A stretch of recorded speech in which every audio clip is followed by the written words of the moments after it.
Hola, ¿qué tal? Nuevamente yo, doctora Norma Araceli Solís, esperando que les gusten nuestros podcasts que estamos haciendo en nuestro grupo Creando Superhéroes, ayudando a nuestros niños en todo lo que podemos, y estamos aquí para apoyar a los papás, a las familias, todo lo que quieran saber al respecto de los temas que estamos tratando. ¿Cómo ven? Hoy vamos a hablar del trastorno deficitario de la atención, pero vamos a hablar desde factores históricos y vamos a hablar un poquito de cómo se hace el diagnóstico y qué otras cosas acompañan el trastorno deficitario de la atención. Déjenme decirles que generalmente en mi consulta me da mucha risa cuando llegan las abuelas y dicen que esto es un invento nuevo y que no hay un TDA que no se componga con la chancla. Entonces yo les digo que realmente no es así. Nosotros obedecíamos a la chancla, pero en realidad no entendíamos ni siquiera por qué obedecíamos a la chancla. Hacíamos las cosas por temor y mejorábamos nuestro comportamiento y todo lo que hacíamos por temor a la chancla, pero no porque entendiéramos qué era lo que estaba pasando. No es tan nuevo esto. Fíjense que hay unos, como unos tipo pictogramas, unas como pinturas que se hicieron por allá en 1897 y les llamaron las travesuras del pequeño Mike. Y realmente describían perfectamente cómo se comportaban los niños con el trastorno del espectro autista en aquellos tiempos. Pero ¿qué creen? En aquellos tiempos no se llamaba trastorno deficitario de la atención. Se llamaba trastorno mórbido del control moral. Pues era la época victoriana, definitivamente la moral era muy importante. Eran incapaces de seguir todas las normas sociales y reglas educacionales de aquel tiempo, tenían torpezas motoras y no lograban sus objetivos. Eran el típico niño problema. Esos fueron los primeros informes que tenemos a través de la historia, pero a través de sistemas de investigación ya dirigidos al área médica. En 1902, en la revista Lancet, por ahí empezaron a publicar. La revista Lancet es una revista muy antigua de investigación médica inglesa, donde los médicos de cualquier país podíamos mandar cartas al editor explicando enfermedades nuevas o que no conocíamos y buscando ayuda de nuestros colegas para que alguien más nos dijera de qué se trataba el caso de estos pacientes. Entonces ahí lo publicaron y pues encontraron que efectivamente era un desorden, un trastorno, pero no le dábamos mucha importancia porque yo realmente les comentaba anteriormente en todos los podcasts, en aquel tiempo estábamos más preocupados por la salud física de los niños, porque no se nos murieran de infecciones, no se nos murieran por desnutrición, y realmente no era algo que pudiéramos darle mucha importancia. Pero ya para los años 1937, antes de 1937, por allá como en 1929, 1930, algunos médicos empezaron a dar anfetaminas para ciertas patologías, y lo que encontraron es que estas anfetaminas les daba a los pacientes que tomaban esas anfetaminas como tranquilidad, se ponían más quietos y ponían más atención. Entonces, por refilón, por decir así, por saber qué se podía hacer, se empezaron a usar las anfetaminas en los niños, y obviamente se encontró que efectivamente mejoraba la atención y controlaba la hiperactividad. Pero obviamente no son nada saludables. Las anfetaminas son adictivas, fuertemente adictivas. En México están prohibidas desde 1980, entonces no las usamos nosotros las anfetaminas en México. Pero se dieron cuenta de que funcionaban. Entonces se pusieron a crear una molécula que sirviera para esto sin los problemas adictivos que generaban las anfetaminas.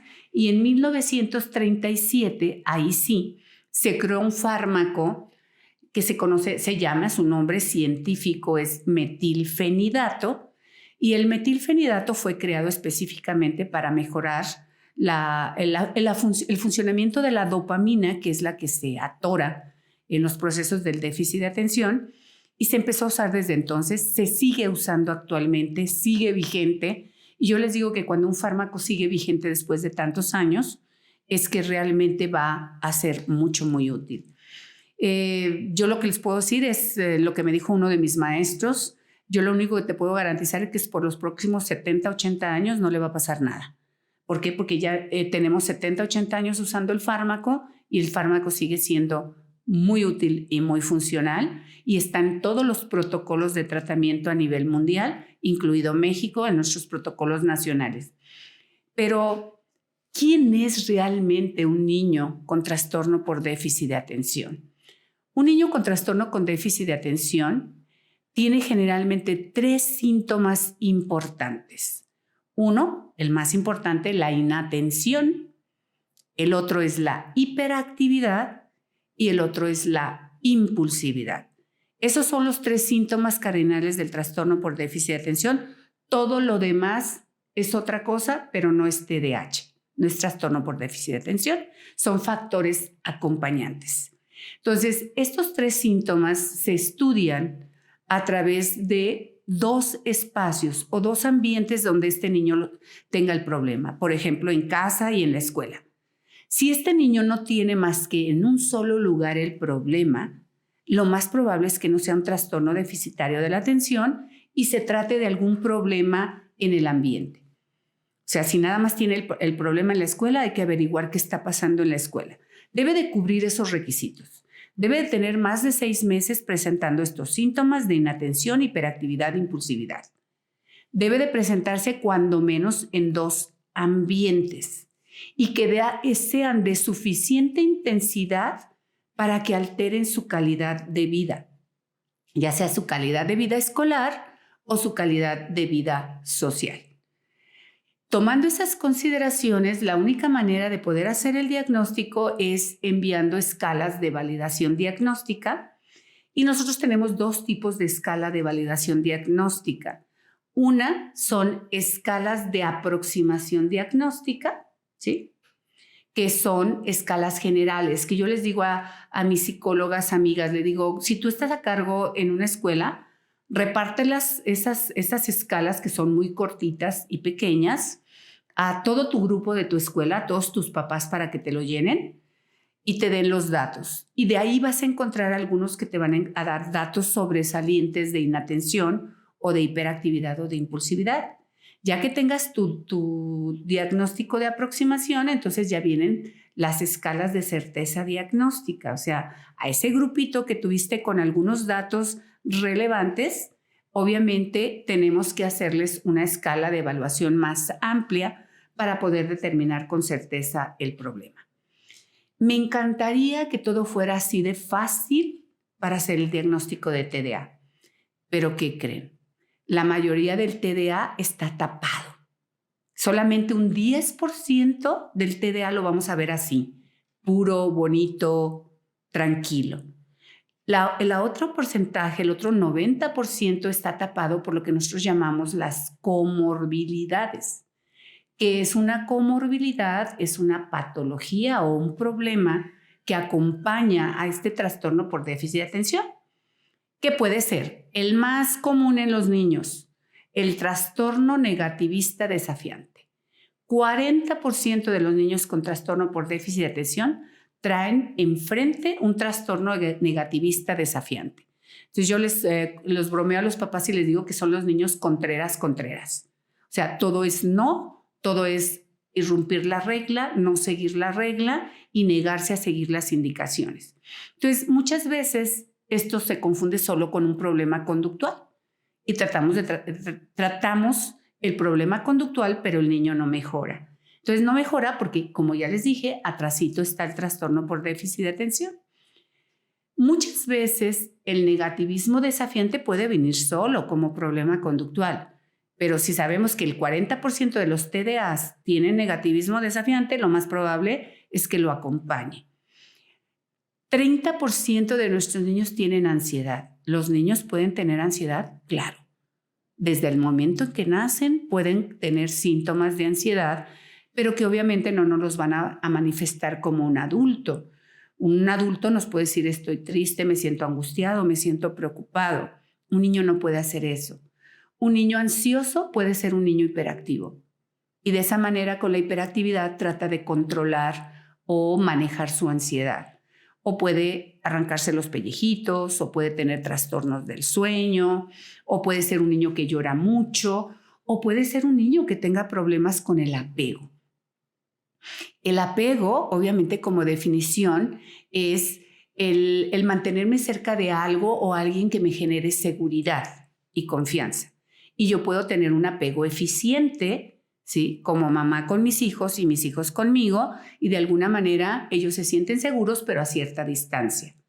Un apego ineficiente es un niño que necesita tener muy cerca a la figura de apego, en este caso puede ser la mamá o el papá, y no pueden hacer absolutamente nada fuera de no estar con sus papás. Entonces, realmente son muchos factores que hay que considerar para hacer el diagnóstico del trastorno por déficit de atención. Los síntomas base, el que tengan más de 6 meses, que sean de suficiente intensidad y que se mantengan en 2 ambientes distintos, son puntos claves para poder definirlo como un trastorno deficitario de la atención. Y el otro punto es identificar las comorbilidades. De pronto yo le puedo decir 30% tienen ansiedad, 27% tienen depresión, 40% tienen trastorno negativista desafiante, 11% tienen tics, al otro 20%. Entonces dicen, ay caramba, ya me salieron más de un 100%. ¿Qué pasó aquí? Bueno, porque algunos niños tienen un TDA con 1, 2, 3, 4 y hasta 5 comorbilidades acompañantes. Y generalmente cuando nos buscan los papás, no nos buscan porque su niño tiene TDA. Nos buscan por lo que traen enfrente. El niño tiene trastorno del sueño o el niño tiene enuresis, o sea, el niño todavía se hace pipí en tiempos que ya no le corresponde, que ya debería tener bien controlado. O el niño tiene problemas de lenguaje, o el niño se ha atrasado en su desarrollo, o el niño no está aprendiendo en la escuela. Pero generalmente no vienen por el trastorno deficitario de la atención. Por eso se convierte en un reto para nosotros poder escarbar dentro del cuadro clínico y encontrar este diagnóstico para poder apoyar correctamente a nuestro paciente y hacer que las cosas funcionen correctamente bien con ellos. Existen, porque es parte de nuestro tema hoy, el diagnóstico y el tratamiento. Existen diferentes escalas de validación que van a ser dadas por tu neurólogo o por tu psicólogo para que sean contestadas por ustedes, por los maestros, para poder cotejar más o menos cómo es el comportamiento de los niños en cada área del desarrollo, en casa o en la escuela. Y de esa manera poder acercarnos a hacer un diagnóstico básicamente clínico. Existen diferentes variables, claro. Existen los niños predominantemente inatentos, que generalmente la mayoría son niñas, que están sentadas, pero están en el salón haciendo corazoncitos o florecitas y realmente ni se enteran de lo que está pasando en el salón, pero como no dan lata, generalmente pasan muy frecuentemente desapercibidos. En la gran mayoría, de 10 niños, 7 son niñas en la variante inatenta y 3 son varones. Hay que hacer diagnóstico diferencial con otras cosas, pero generalmente así es como los encontramos. Y el niño no aprende y dicen, es que se la pasa en las nubes o se la pasa sin poner atención. Tenemos la otra variante, que es la variedad hiperactiva impulsiva, que es más frecuentemente encontrada en varones, pero no es privativa de varones. Ojo, cuando encontramos una niña dentro de la variante hiperactiva impulsiva, yo siempre les digo a los papás, nos va a costar mucho trabajo controlar su hiperactividad. Es más difícil controlar la hiperactividad en una niña que en un niño, pero afortunadamente es menos frecuente. Y la variedad impulsiva, hablamos de impulsivos en 2 áreas. Impulsivos motores, o sea, niños que llega y dice, yo solo lo toqué y en realidad lo empujó y lo aventó, o sea, no mide la intensidad de sus movimientos corporales, es tosco, es brusco, las cosas se le caen, empuja, avienta, tumba. Y tenemos la impulsividad de tipo verbal. Es el niño que se dispara en la clase y contesta antes de que le pregunten o antes de que termine el maestro la pregunta, ya está contestando ese niño. O el maestro está dando un tema y el niño empieza a hablar y sale con otro tema distinto, ¿sí? Totalmente fuera de contexto. Entonces, son datos subjetivos, pero que nos van a llevar a apoyarnos en el diagnóstico. Cuando son pequeños, muchas veces no podemos ver el diagnóstico porque pueden tener padres muy organizados, muy estructurados, como no sé si recuerdan en nuestra plática con Ale Chávez. Ella dijo, pues yo no tuve ningún problema en la primaria, pero tenía unos papás muy estrictos que diario me traían marcando el paso para hacer las cosas. Y es que así pasa. Si tengo papás muy estructurados, muy organizados y tengo un buen nivel de inteligencia, puedo pasar desapercibido en la escuela primaria.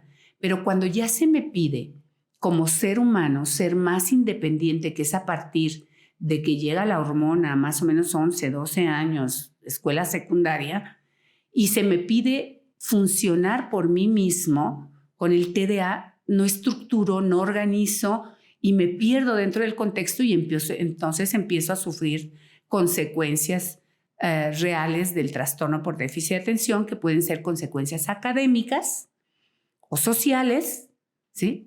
O bien las dos combinadas. Entonces realmente tenemos que tomar en consideración que es un diagnóstico muy sutil, que no todo niño que no aprende es un niño con déficit de atención. Por ejemplo, frecuentemente también llegan a la consulta niños con retardo mental limítrofe, o sea que funcionan más o menos, pero no aprenden y no van a aprender. Y no es porque no ponen atención, no van a aprender porque no entienden las instrucciones, ¿sí? Entonces es una manera diferente de tener problemas. Entonces nos toca hacer diagnóstico diferencial con muchas situaciones, con muchos problemas y a veces también problemas de estructura, porque muy frecuentemente me traen un niño porque no hace la tarea, porque no termina la tarea, porque le va mal en la escuela, porque no cumple sus objetivos en la escuela, que es desestructurado, desorganizado. Pero hablo con mamá, pues yo también es parte de mi ritual de evaluar historia clínica y me doy cuenta que mamá no tiene una hora de llegada a casa, que un día puede llegar a las 7 de la noche, otro día puede llegar a las 8, otro día puede llegar a las 4. Entonces el niño no tiene un horario, no tiene una estructura en que apoyarse. ¿Recuerdan lo que dijimos? El TDA chiquito se acompaña generalmente de un TDA adulto que está por ahí, que probablemente también esté infiriendo en mi evolución clínica. Entonces, el trastorno por déficit de atención, el diagnóstico, sigue siendo básicamente clínico.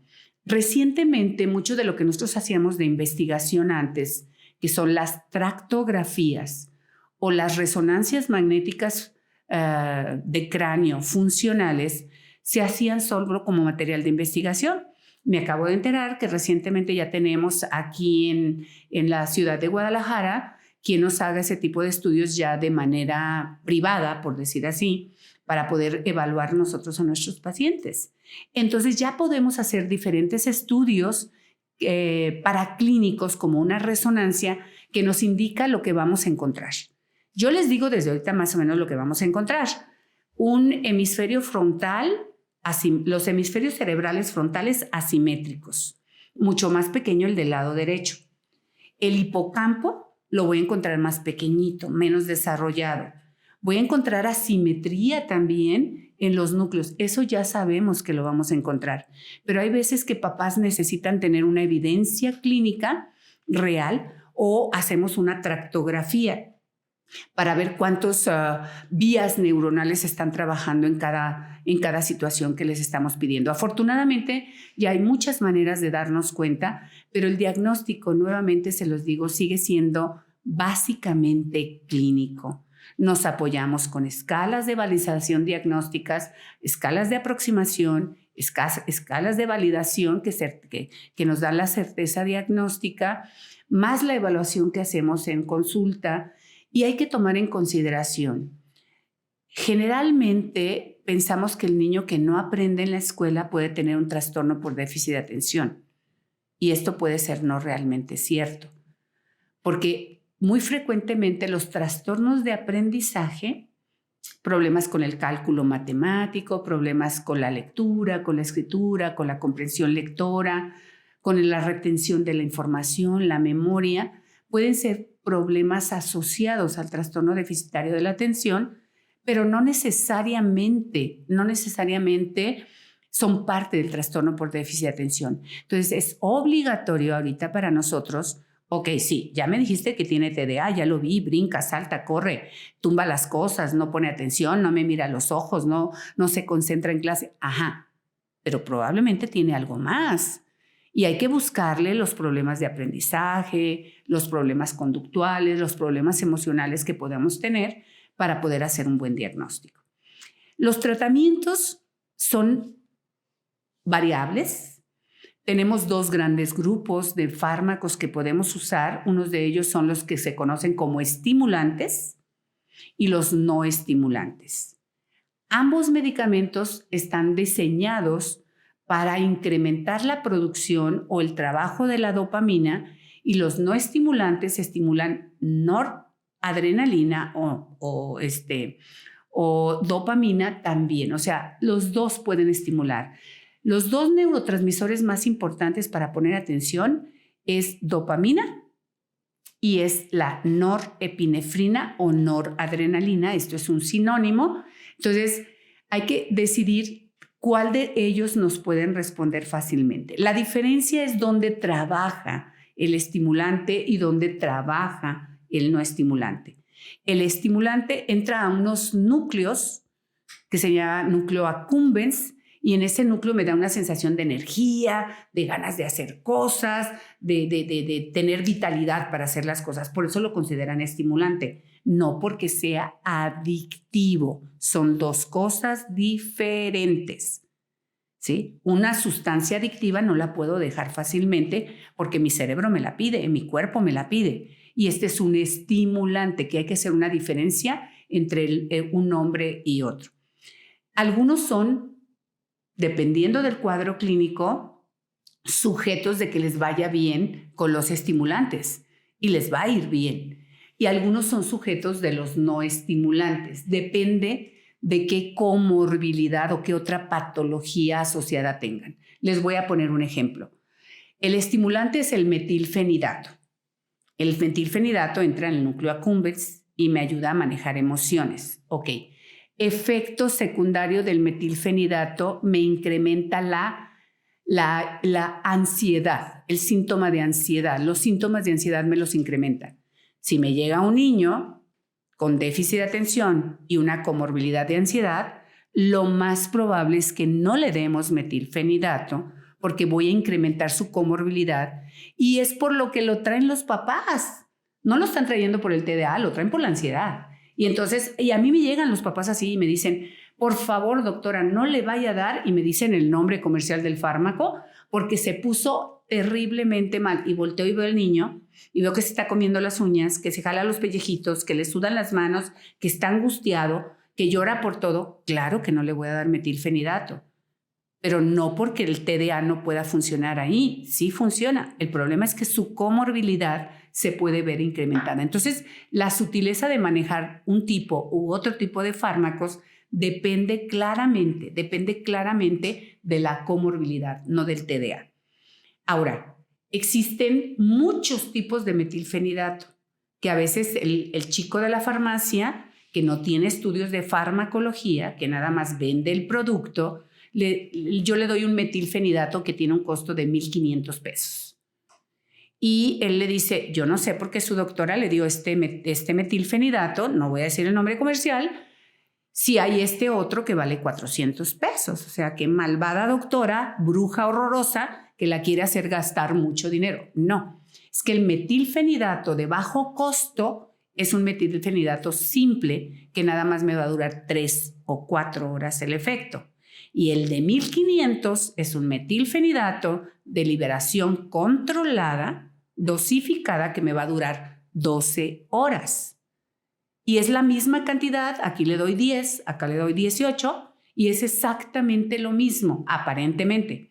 Pero la biodisponibilidad y la forma como va a entrar al cuerpo es diferente. Por eso es la importancia de ir con el especialista que sepa diferenciar entre un metilfenidato simple, liberación al 50%, liberación oros o liberación al 22% o liberación al 70-30. O sea, si se fijan, todos son metilfenidato, pero cada uno de ellos tiene una manera de trabajar y tiene la utilidad en cada uno de nuestros niños. Por eso no es nada más, ay, dale metilfenidato y ya. No, hay que ver cómo, de cuál y por qué. Y para qué se lo voy a dar y qué es lo que estoy buscando, ¿sí? Si el niño tiene clases desde las 7 de la mañana a las 2 de la tarde y le doy un metilfenidato simple, pues, ¿qué es lo que me dicen, doctora? Después del recreo, bye, gracias por participar, se acabó el encanto y haz de cuenta que le prendiste el switch y otra vez el niño brinca, salta, brinca, salta y no pone atención. Entonces, ¿qué pasó? Pues se acabó el efecto. Entonces, si se acabó el efecto, ya no hay dopamina y el cerebro ya no pone atención. Entonces, hay que entender la biodisponibilidad, cómo trabajan los fármacos, cómo es la farmacocinética. Farmacocinética significa cómo se mueve el fármaco dependiendo del tipo de fármaco que estemos dando y es lo que tenemos que esperar. Ningún medicamento dice que se lo puedo dar a niños menores de 6 años. Eso dice la Federación de Drogas y Alimentos y obviamente COFEPRIS pone lo mismo. COFEPRIS es nuestro regulador de fármacos. Ok, ¿saben por qué? Porque no tenemos investigación, no los usamos de conejillos de indias a los niños. ¿Y por qué no los usamos? Porque no es ético, no es correcto.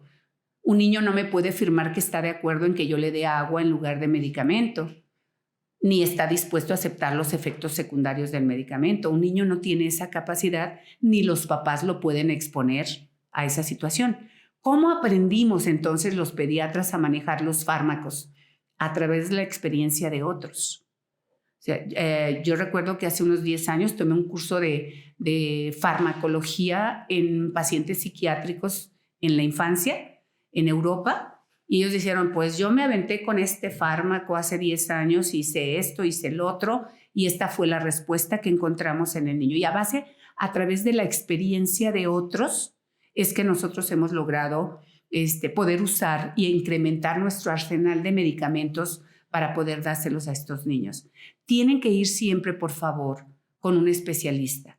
No es, tiene TDA, no pasa nada. Tiene TDA, pasa mucho.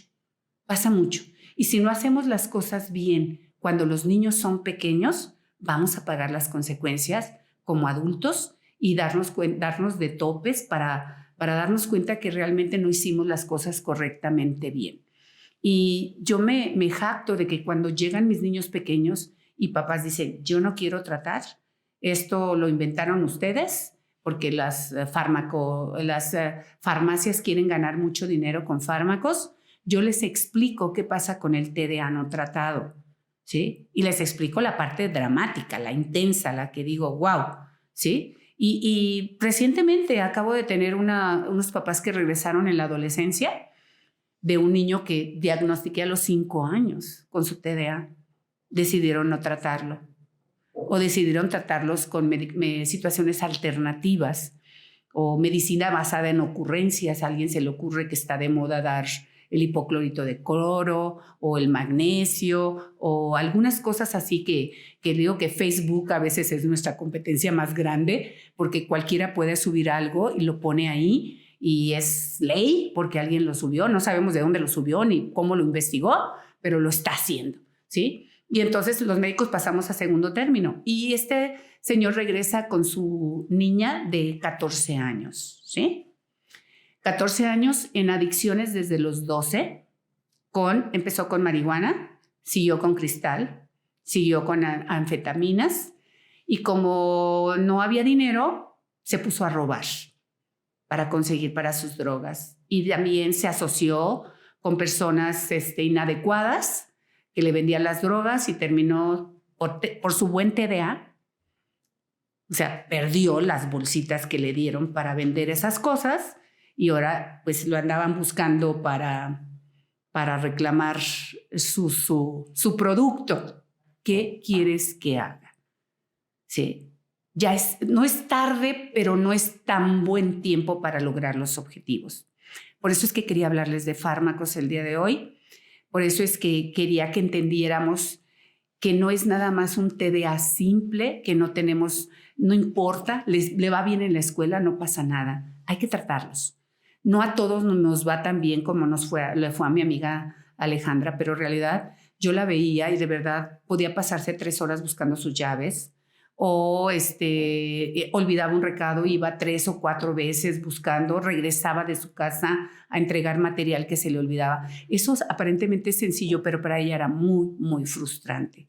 Imagínense ahora ya en la situación de libertad que tienen nuestros niños, el sistema de información que les llega a sus manos, si no tienen el control de los impulsos, si no saben poner la suficiente atención para analizar las circunstancias, ¿qué va a pasar con ellos? Entonces, hablar de medicamentos es importante, no hay que tenerles miedo, vale la pena. Yo en mi situación personal mediqué a una de mis hijas desde los 5 años hasta los 15 años de edad y tengo ahorita una persona profesionista, sigue siendo distraída porque el déficit de atención no se te quita, pero está totalmente organizada y capaz para poder ser funcional.